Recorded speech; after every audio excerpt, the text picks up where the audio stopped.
અંધકાર હરાવી શકે છે, તેવી જ રીતે એક શિક્ષિત બાળક આખા સમાજનું ભવિષ્ય બદલી શકે છે. તેવી જ રીતે એક શિક્ષિત બાળક આખા સમાજનું ભવિષ્ય બદલી શકે છે.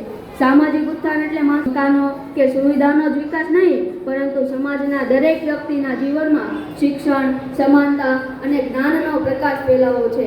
આજે આપણે એવા યુગમાં જીવીએ છીએ કે જ્યાં દુનિયા ખૂબ જ ઝડપથી બદલાઈ રહી છે. Which you can use to change the way. એક બાળક શાળાના દ્વારે પ્રવેશ કરે છે ત્યારે માત્ર એક વિદ્યાર્થીનો પ્રવેશ નથી થતો, પરંતુ એક નવા સપનાનો ભવિષ્યની શરૂઆત થાય છે.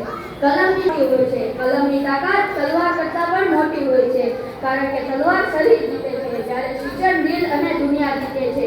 આજનો પ્રવચન માત્ર શિક્ષણને અપનાવ્યું છે, તે સમાજે નવા ઇતિહાસના નવા શિખરો સર કર્યા છે. આજે આપણે એવો સંકલ્પ કરીએ કે કોઈ પણ બાળક શિક્ષણથી વંચિત ન રહે, કારણ કે જ્યાં પુસ્તકનો